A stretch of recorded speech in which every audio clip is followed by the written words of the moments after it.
the larger side of our question, which is a hypothesis where we are trying to understand the data and try to find some correlations related to unemployment when it is federal aid against unemployment, higher education over unemployment. And what we considered by going through all of these papers is we could get the sources and we finally understand, explore the data, and come up with some kind of regression model to do further analysis. So the whole idea was to get the right data and establish the relationship, so which we'll be talking about in due course. Rubina, you can go forward with the explanation of like introduction and reviews. Yeah, thank you, Saket. So since we have very limited time for this, I'll just do a brief summary about our project today. As we all know that unemployment is very important for a country's economy, and we're trying to correlate the unemployment rate with different variables to see if there's any correlation between them. So for this project, we chose the higher education as one of the factor. Another factor was a government grant, and we run a linear regression between unemployment and the government grant and higher education.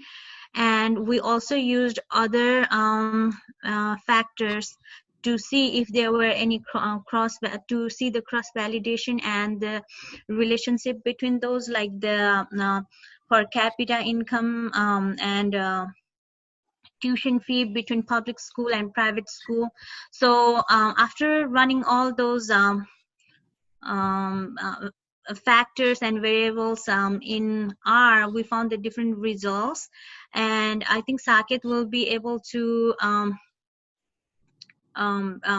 explain more in detail later. So for the literature review, we use different like 7-8 different literature journals and the papers to do our project, and among them, like, few were very interesting and very relevant with our project.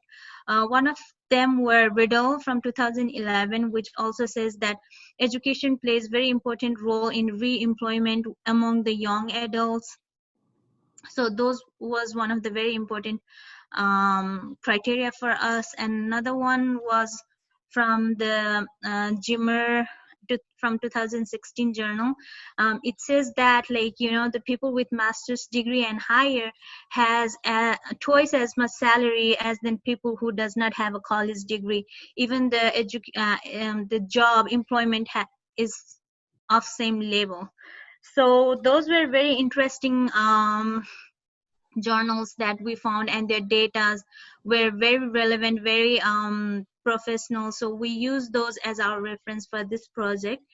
And for the methods and data that we collected, we used variable like government sites and the stats, which Saket will be able to describe more in detail. Saket, do you want to take over? Thanks, Rubina. So basically, as a part of the dataset preparation, what we found, credibility would be better to cover whole of US as a country. So we picked up 51 states, and we found we had to do some cleaning because some states were there which did not have reference data from all the other attributes that we were searching for. One of them being Washington, DC. So we removed that from our methodology, but mainly what we have used is R to combine all the data, to cleanse the data, and follow step-by-step process to be able to merge the data against each of these US states. Then what we did is we created two blocks, one for the year 2016 and the other for the year 2017. Mainly our theme of data is as described here in the data set, like state level tuition fee data for the year 2016-17. Then we have the higher education degree and between the age group of 24 to 64, percentage of government grants for education. We explained about implicit personal income by state. which we captured from Fed economy. We have all the sources mentioned in the paper. Then finally, the unemployment rate, which is again, picked up from the US labor and statistics. Now, what are we trying to analyze here? The main analysis was like, how does unemployment affect people with higher education? So basically, we found that between the years of 25 to 64, if somebody is bachelor higher, is more can more easily get job even after recession. Reason being, if the old job goes away, they are highly prone to pick up new jobs better than anybody else because of their higher degree education, and the learning curve is less. And they also have constant training, and they are used to like adaptive environment. Similarly, we found that if the government spend is more on higher education, it has a direct relationship, inverse relationship with the actual unemployment. So larger the government spend, the lesser the unemployment. So we have some assumptions and dependencies which we have put together in this paper. As you see, just give me 1 second. Yeah, so we have captured the higher level observations for all 50 states with all of the means and others. We'll quickly go through the results.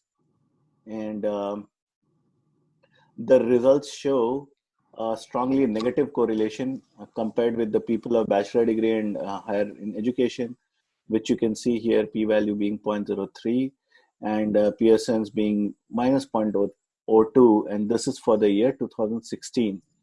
And for 2017, we did not receive any such, the observation was not that significant a relationship in that from that standpoint. In the interest of time, I'm just going through this very quickly. So we have captured all of this probability distribution by year. Then we've, just give me 1 second. So we have established this correlation matrix heat map. Then these are our linear regression analysis findings, which we have captured here. Do you want to cover this, Rubina, quickly? Yeah, sure. Thank you, Sakit. So I'm going to wrap up really quick for this results and the conclusion that we have in our paper. So as you see the graphs from our correlation matrix heat map from 2016 and 17. So we have used the color coordination to check like the intensity of the color.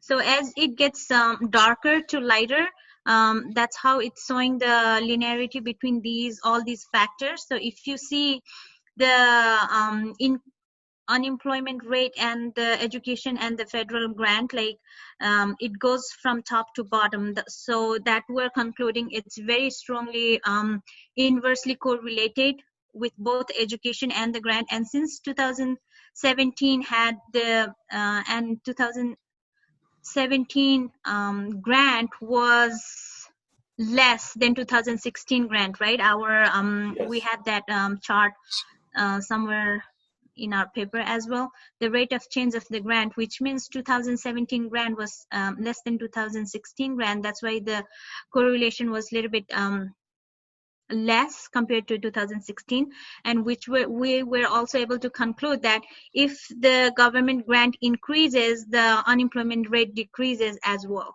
So that was our main objective and our result as we were looking at, and we were very much and if you see all these residual analysis, it gives a very fitted line here.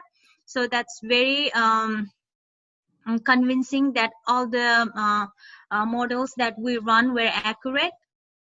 And finally, we concluded that the unemployment rate and government grant and higher education are very much correlated inversely. So if the people are more educated and have technical skills, they are more likelihood to get more employment than the people who are uneducated. And at the same way, if government spend more money on education grant, there's more chances of people to getting degree, like higher college degrees. So this is one of the way to increase the country's economy by decreasing the unemployment rate in USA. And all